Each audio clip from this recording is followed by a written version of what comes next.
কি বললে বুঝলাম না, কি এনেছে দাদা? কি কমপ্লেট না কি বলে তো? কমপ্লেট? কমপ্লেটটা কি? মাছ। পমফ্রেট। ও পম, পয়ে পয়ে পাগল, পমফ্রেট, বুঝেছো? আজকে সকালটা বেশ অন্যরকম, মানে সকাল থেকে বৃষ্টি হচ্ছে, অন্যরকম আমেজ বুঝলাম, বাট ওই শুক্রবার দিন রাত্রেবেলা আর শনিবার দিন সকালবেলাটা এত ভালো লাগে কি বলবো। যদিও এই ভিডিওটা শুক্রবারে, বাট লাইভ হবে শনিবারে, মানে শুক্রবার থেকেই মনটা একটু ভালো। এরপরে নদী স্কুল থেকে ফিরবে আর তারপরে আমরা যাব দিদি ভাইয়ের বাড়িতে। রথের মেলায় যাবো ঠিক করেছিলাম, কিন্তু আলটিমেটলি হবে বলে মনে হচ্ছে না। মিস্টার মুখার্জি দাদাভাই কেউই তাড়াতাড়ি বাড়ি ফিরতে পারবে না, আর আকাশের এরকম অবস্থা। যদি আকাশটা পরিষ্কার থাকতো তাহলে একারাই চলে যেতাম। কে কখন আসছে না আসছে সেটা অপেক্ষা করতে হতো না, কিন্তু ওয়েদার খারাপ আর আমাদের মনটাও খারাপ। যদিও সামনেই বিদ্যানগরে একটা রথের মেলা হয়, বাট ওটাতেও বেশ ভিড় হয়। নদীকে এই বৃষ্টির মধ্যে নিয়ে গিয়ে আমি একা সামলাতে পারবো না, কেউ একজন থাকলে ভালো হবে। আপনার রথের মেলা দেখলেন নাকি? কমেন্টে অবশ্যই জানাবেন। তুমি তো আগে অনেক ঘি দিয়ে ভাত খেতে, তাই না? হ্যাঁ। এখন খেতে যাও না কেন? ডালদার মতো লাগে বলে? মানে সেরকম গন্ধ ছাড়ে না। হ্যাঁ, এটা দেখো গন্ধটা শুকে, খুলে দেখো। কি তুমি কি বানিয়েছো বাড়িতে? গন্ধটা তো শোকো না। এটা দারুণ, একটু ঘরে করার মতন মনে হচ্ছে। কে করেছে এটা? একজন কাকিমা, ঠিক আছে, ওনার 56 ইয়ার্স ওল্ড, ঠিক আছে। উনি এখন ঘিয়ের ব্যবসা বাড়িতে করেন। এটা পিওর হোমমেড ঘি, একদম বাড়িতে বানানো, অল ওভার ইন্ডিয়াতে ডেলিভারি দেয়। আমি ভাবছি প্রত্যেক মাসে এরকম একটা বাইরে থেকে না কিনে এরকম একটা ঘি ওনার কাছ থেকে অর্ডার করবো। হ্যাঁ, করাই উচিত। বাড়িতে করা মানে এর থেকে ভালো আর কিছু নেই। 200 গ্রাম, 400, 500, 800 সব রকম বোতলে পাবে তুমি। আমার আবার ছোটবেলা থেকে ঘিয়ের প্রতি আলাদা একটা ভালোবাসা আছে। মানে আমি তো সবজি টবজি সেরকম পছন্দ করতাম না, ওই ভাতের সাথে ঘি মেখে আলু ভাতে দিয়ে ডিম ভাজা দিয়ে খেয়ে নিতাম। তো সেই জন্য ঘিয়ের উপর আমি একটু এক্সপেরিমেন্ট করি। ঝর্ণা ঘিটা প্রথমে না বেশ ভালো ছিল, আজকাল ভালো না। মানে সবই রকম মানে ভেজাল মিশছে কিনা জানি না, এত গরমেও কিন্তু ঘি গলে না, অদ্ভুত, সেই শক্ত হয়ে জমে থাকে। এটা দেখুন যেরকম তরল জলের মতো লিকুইড আর কি, তো ওই রকম ঘি গলে না, অদ্ভুত ডালদার মতো জমে থাকে পুরো। ওটাতেই বোঝা যায় যে ঘিয়ের মানে কোয়ালিটি একদমই ভালো না। এই কাকিমার কাছ থেকে অর্ডার করেছিলাম, উনি 56 বছর বয়সে বিজনেসটা শুরু করেছে, এটা তো আরো বেশি ইন্সপায়ারিং লেগেইছে, সাথে ঘিয়ের কোয়ালিটি। আজকে আমি টেস্ট করব প্রথম। আমি সকালবেলা উঠে ঘিটা গন্ধ শুকে গিয়ে মানে মনটা ভালো হয়ে গেল আমার। আজকে মিস্টার মুখার্জি বাড়িতে পমফ্রেট মাছ নিয়ে এসেছে, আর মাশরুম তো কালকে আমি কিনেছিলাম, তো ওই মিশিয়ে রান্না বান্না হবে। তো প্রথম পাতে মাশরুম খাওয়ার আগে ওই 1 চামচ ঘি আমি সবাইকেই দেবো। মাকে টেস্ট করাবো, মিস্টার মুখার্জিকে টেস্ট করাবো। ঘিটা যদি আপনারা চান তাহলে আমি দেখুন স্ক্রিনে নাম্বারটা দিয়ে দিয়েছি, আপনারা কন্ট্যাক্ট করতে পারেন। বলে দিলাম অল ওভার ইন্ডিয়াতে ডেলিভারি হয়, কোনো চাপ নেই, ইন্ডিয়ার যে কোনো প্রান্তে বসে অর্ডার করতে পারেন। না, দুপুরের ভাতের পাতে তো আজকে ঘি পড়ছে, সেটা যেমন ঠিক আছে, বাট আজকে না অনেকদিন ধরেই ভাবছিলাম একটু বাড়িতে চিজ ব্রেড বানাবো, মানে হেলদি চিজ ব্রেড। আমাদের পমফ্রেট মার এখানে চলে এসেছে, এখানে নুন হলুদ মাখিয়ে নেবো একটু, আর তেল অল্প করে। ছোটবেলায় একটি মাছ আমি খেতাম, যেটা হচ্ছে পমফ্রেট, ঠিক আছে, মাঝখানে একটি কাঁটা আর কোনো কাঁটা নেই, তো খেতে সুবিধা হতো। অন্যান্য মাছের অনেক বেশি কাঁটা থাকতো, সেটা একদমই ছুতাম না, বিশেষ করে ইলিশ মাছ খেতে খুবই সুস্বাদু, কিন্তু আমার ওই খেতে ভালো লাগতো না কাঁটার ভয়। আমার বোন তো একদমই খেত না, পুরো মুখে চিবিয়ে ফেলে দিত। তো এখন মনে পড়ছে আমাদের ঠাকুমা, আমি পমফ্রেট মাছ ভালোবাসতাম বলে যখন আসতো সিঙ্গুর থেকে, তখন আবার পমফ্রেট মাছ নিয়ে আসতো, আমরা রান্না করতাম। আর তখন বেশিরভাগই বাড়িতে পমফ্রেট হলে না সর্ষে বাটা দিয়ে হতো, আদা রসুন পেঁয়াজ দিয়ে। আমি বড় হতে আমি নিজে রান্না করেছি বা নিজে এক্সপেরিমেন্ট করেছি, ঠিক আছে, তবে হ্যাঁ কালো জিরে দিয়ে পাতলা ঝোলটাও কিন্তু হতো। কিন্তু আমার শ্বশুর বাড়িতে না আবার পুরোপুরি অন্যরকম নিয়ম, যাই হবে শুকনো শুকনো ভাজা। মানে ধরুন মাংস হচ্ছে, মাংসটাও এতটা শুকনো হবে, মানে কষা বলতে এতটাই কষা হবে যে গ্রেভি থাকবে না, পুরো একদম চটকে আপনাকে মাখতে হবে। এই ধরুন সর্ষে বাটার যে রান্নাগুলো হতো, মানে ধরুন ঝিঙে সর্ষে, ঢ্যাঁড়স সর্ষে, আমার মা রাখে একটু গদগদে টাইপের, মানে ভাত দিয়ে আপনি মেখে খেতে পারবেন। আর আমার শ্বশুরবাড়িতে হয় মানে সর্ষেটা এতটাই শুকনো হয়ে যাবে যে ঝিঙে বা ঢ্যাঁড়সের গায়ে লেগে থাকবে। দুটোর টেস্ট ডিফারেন্ট অবশ্যই, বাট সারা জীবন ওই ভাজা খেতে ভালো লাগে না। মাঝে মাঝে ওলট পালট করে খেতে ভালো লাগে, মাঝে মাঝে মনে হয় একটু গদগদে করে খায়, মাঝে মাঝে মনে হয় আবার ভাজা করে খায়, যেদিন যেমন আর কি। কিন্তু আমার শ্বশুরবাড়িতে না খাবার নিয়মটা পুরোপুরি এক, মানে একই রকম প্যাটার্নের খাবার হয়ে যায়, যেটা অন্য কিছু হয় না। আমি বিয়ের পরে সংসারে হাল ধরতে হয়তো একটু ডিফারেন্সিয়েট করেছি ব্যাপারটাকে, অনেকটা আলাদা হয় বা ওই প্যাটার্নের মানে ব্যাপার থেকে বেরিয়েছে। বাট আমার শাশুড়ি মা যখন সংসার করতেন তখন কীরকম, ধরুন মাছ নিয়ে আসতো, প্রথম দিনে মাছের ঝোল হবে, সেকেন্ড দিনে হবে মাছের ঝাল, মানে আপনি অন্য কিছু চাইলেও হবে না, সেটা আপনার মাছের ঝালই হবে। সেরকম মাংস আনলে সকালবেলা কষা মাংস বা মাংসের ঝোল হলে রাত্রেবেলা চিলি চিকেন মাস্ট। মানে ধরুন বাড়ির অন্যান্য লোকের হয়তো সেদিন চিকেন বা চিলি চিকেন খেতে ইচ্ছা করলো না, কিন্তু কিন্তু আপনাকে চিলি চিকেন খেতে হবে, এইরকম একটা প্রথম নিয়ম এখানে থাকতো। এখন যেমন আমি আমার মতো করি, আর ওনারাও আমার সাথে কোঅপারেট করেন, একদমই কোঅপারেট করেন না বা আগের মতো এই জিনিসটা ধরে রেখেছেন সেটা বললে ভুল হবে। আর তাছাড়া বয়সের সাথে সাথে না টেস্টেরও চেঞ্জ হয়। এখন যেরকম আমার শাশুড়ি মা শ্বশুরমশাই চিলি চিকেন বা চিলি পনির এইসব খেতে অত বেশি ভালোবাসে না, মানে ওই বাড়ির যে ঘরোয়া জিনিস ওটাই খেতে বেশি ভালোবাসে। এখানে দেখুন মাশরুমটাতে সমস্ত কিছু মাখিয়ে একসাথে কড়ার মধ্যে চাপিয়ে দিলাম, ওটা ধীরে সুস্থে হতে থাক। আর এইদিকে পমফ্রেট মাছগুলো ভেজে নেওয়ার পর বাবার যে ওই বাটা পোনাগুলো এনেছে ওইগুলো ভেজে নেব, মশলাটা একসাথে কষিয়ে নেবো। তারপরে ওইখান থেকে একটুখানি মশলা তুলে নিয়ে বাবার মতো বাটা মাছের ঝোলটা করে দেবো, কারণ পমফ্রেট মাছের সঙ্গে বাটা মাছ যদি একসাথে ফোটান না, পমফ্রেট মাছের গন্ধটা কিন্তু বাটা মাছের মধ্যে চলে আসে, সে এবারে একটু উগ্র গন্ধ। যারা বিশেষ করে সি ফিশ খেতে পছন্দ করে না তাদের কিন্তু একদম ভালো লাগবে না।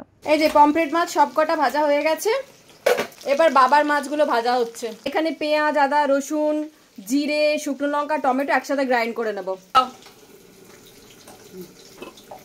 আর পারতে হবে না তো? হ্যাঁ, আর পারবো না। এই যে এটা দিয়ে স্প্রেড চিজ বানাবো, চিজ স্প্রেড, ওই জন্য তুললাম। দুটো করে আমি ভাজা তুলে রাখছি পমফ্রেট, মানে ওই পমফ্রেট মাছটা যখন তেলে ভেজে একটু তেল সমেত তুলে রাখেন, ওইটা একটু হালকা গরম ভাতে খেতে এত ভালো লাগে, একবার ট্রাই করে দেখতে পারেন। অনেকেই জানি যে পমফ্রেট মাছটা ভাজা খেতে পছন্দ করেন না, হ্যাঁ অনেকে করেন একটু পেঁয়াজ টিয়াজ দিয়ে ভাজলে আর কি, একটু লঙ্কা একটু লেবু দিয়ে ওই তাওয়া ফ্রাই টাইপের করলে ভালো লাগে। বাট শুধু পমফ্রেট মাছ একটু বেশি করে তেলে ভেজে আর ওর সাথে একটা লঙ্কা ভাজা আর একটু তেল দিয়ে ভাতটা মেখে খেয়ে দেখবেন, তারপর আমাকে বলবেন যে হ্যাঁ তুমি ঠিকই বলেছিলে। যাই হোক দেখুন এখানে আমি মশলাটা একসাথে কষিয়ে নিচ্ছি, জিরে ধনে যেরকম দেওয়ার, আদা পেঁয়াজ রসুন সমস্ত কিছু দিয়েছি। এরপর কষে জল ঢেলে তারপরে মাছগুলোকে ফুটিয়ে নামিয়ে নেব। সেদিন দেখলাম ট্যাংরা মাছের রসুনের কথা শুনতেই অনেকেই লিখেছেন যে ট্যাংরা মাছের রসুন তুমি এরকম অদ্ভুত রান্না। ব্যাপারটা কি বলুন তো, অনেকেই অনেক জিনিস অনেকভাবে করে। আমার বাপের বাড়িতে যেভাবে রান্না হয় না, শ্বশুরবাড়িতে বিন্দুমাত্র সেভাবে হয় না। তা বলে আমার কখনো বাপের বাড়িতে বলতে শুনিনি যে তোমার শ্বশুরবাড়িতে কি অদ্ভুত রান্না, বা আমার শ্বশুরবাড়িতে কখনো বলে না তোর বাপের বাড়িতে কি অদ্ভুত রান্না। আপনারা খান অন্যরকমভাবে, আমরা খাই অন্যরকমভাবে। 10 কোটি মানুষ কখনো রুচির দিক থেকে বা রান্নার দিক থেকে এক হবে না।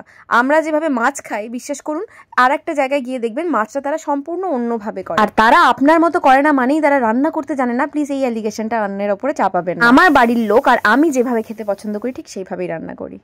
যাই হোক এখানে দেখুন অনেকটা মশলা বেঁচে গেছিলো, ওইটা একটু ওই মোল্ডের ভেতর ঢুকিয়ে ডিপ ফ্রিজে রেখে দিলাম, নেক্সট দিন ইউজ করে নেবো। আর এখানে না দুধ ফোটা দিয়ে দিচ্ছি, ওই যে চিজ ব্রেড বানাবো বললাম। ফাইনালি আমার শাশুড়ি মায়ের প্রিয় জিনিস রেডি হয়ে গেছে।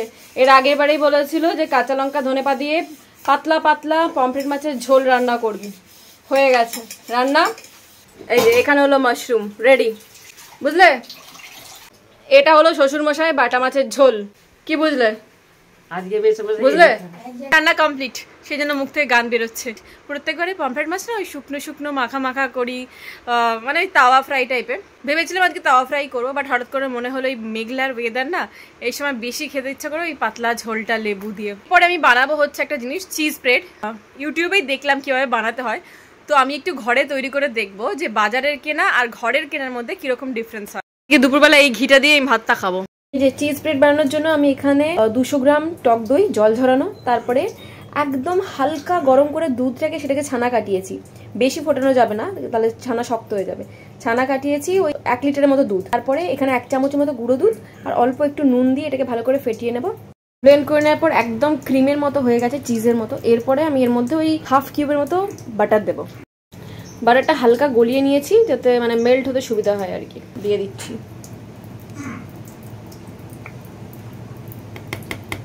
এবার আবার একবার ব্লেন্ড করে নেবো, রেডি। এবার এইরকম একটা কন্টেনার ভালো করে ধুয়ে রেখেছিলাম, এটার মধ্যে রেখে মোটামুটি 3 ঘন্টা ফ্রিজে রাখবো। ওয়াও, এটা কিন্তু এখনো হয়নি, এটা ফ্রিজে রেখে সেট করতে হবে। আমি এই দেখুন 3 ঘন্টার মতো ফ্রিজে রেখে সেট করে নেবো। ভাবতে নিলাম একটু প্রথম পাতে ঘি নিই, বাস। আমি রেডি হয়ে গেছি, একটু ঘুমিয়ে পড়েছিলাম, তারপরে আবার নিজেকে টেনে তুললাম যে ওঠো ওঠো সূর্যায় রে ঝিকিমিকি দিয়া বলে দিয়ে। এখন বাজছে 4:00 বাজছে, এবার টোটো আসবে, আমরা সোজা বেরোবো দিদি ভাইয়ের বাড়িতে। আর আপনাদের সকাল থেকে জানানোই হয়নি, শুভ রথযাত্রা। যাত্রা চলো। বৃষ্টি হওয়ার পর গাছগুলোকে দেখতে হয়, কি সুন্দর যে লাগে, পুরো চারিদিকে যেন সবুজ, মনে হয় যেন মাঝে মাঝে জঙ্গলে চলে এসেছি, কিন্তু চারিদিকে কাদার প্রভাবটাও আরো বেশি।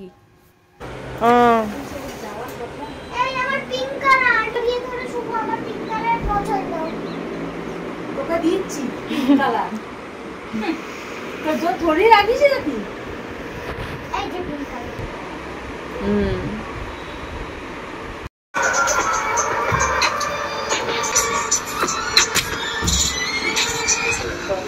और इंसान को कुछ तो देना चाहिए इसको तो 1-2 लाख दे देता हूँ नहीं मेरा যেটা ইচ্ছে করে সেটাই খেলা খেলবো চলো করে খেলা খেলবো আমি রেস করব না তুমি এরকম করো ডান পাটা এরকম করো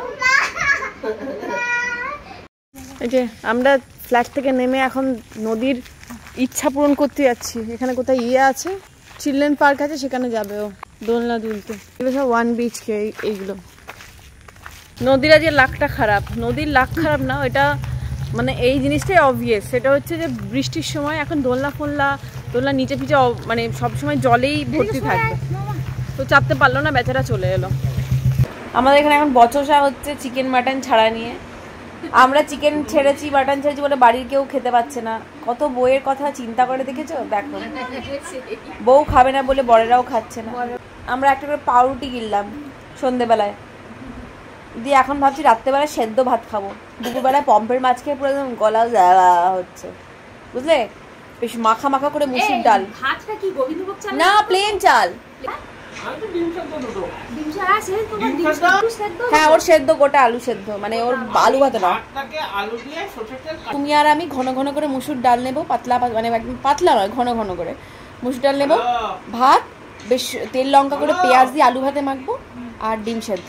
সব খেতে বসেছে, ডিম সেদ্ধ, ডাল সেদ্ধ। ও বাবা, বিশ্রাম কাজে রেডি হয়ে খেতে বসেছে।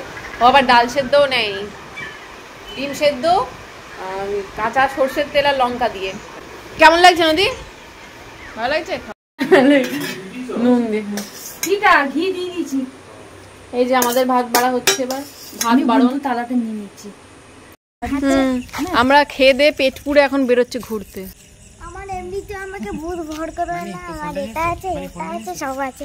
আমরা এখানে ওয়েট করে আছি দাদা ভাইয়ের জন্য। দাদা ভাই নামলে তারপরে গাড়ি স্টার্ট দেওয়া হবে। নামুক আগে। এই দিকের টাওয়ারটা হচ্ছে দাদা ভাইদের, এই দিকের টাওয়ার, এরকম পরপর অনেকগুলো টাওয়ার আছে, সব একই প্যাটার্নের। এদের সামনেটা বেশ সুন্দর অর্গানাইজ করে রেখেছে, গাছ ফাছ লাগিয়ে বেশ সুন্দর লাগছে দেখতে।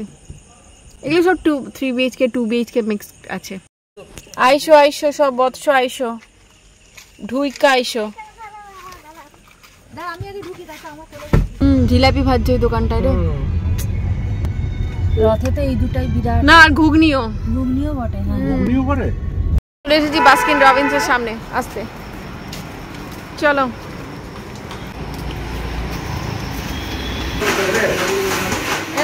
ঢোকার সাথে স্ট্রবেরি বানানা। বাবান খাচ্ছে ওরিও অ্যান্ড কুকি, নদী খাচ্ছে স্ট্রবেরি প্রিন্সেস কিছু, এরা খাচ্ছে বানানা স্ট্রবেরি স্পেশাল। হ্যাঁ, তুমি কি পরামর্শ দিচ্ছ? আজকে অনেক সুগার নিয়ে নিচ্ছে না, কালকে বলছি অ্যাডজাস্ট করে ডায়েটটা অ্যাডজাস্ট করে দিন পুরো সকাল। রেগুলার স্কুপেই তোমাদের এই অবস্থা। এইটা হচ্ছে আমার বেরি মিন চিজ কেক, সামথিং বেরি মিন চিজ কেক। হ্যাঁ, আমরা এখন রাতের কলকাতা দেখতে বেরিয়েছি। রাতের কলকাতা মানে এখন 12টা বাজতে চললো, বাট রাতের কলকাতা এখন প্রচুর ভিড়, শুধু দোকানগুলোই যা বন্ধ হয়েছে। ঘটি গরম খাবো। আমিও খাই, দারুণ লাগে। আমাকে একদম কম লঙ্কা দেবেন। নদীকে একা রেখে দিয়ে চলে এলে কেমন লাগছে? তো এলো না তো, আমরা ওখানটাতে দাঁড়িয়ে থাকবো ঘটি গরমটা নিয়ে। ছোটবেলা থেকে খেয়ে আসছি ওটা ঘটি গরম। আমিও নেবো। কি হলো? এই যে চিয়ার্স।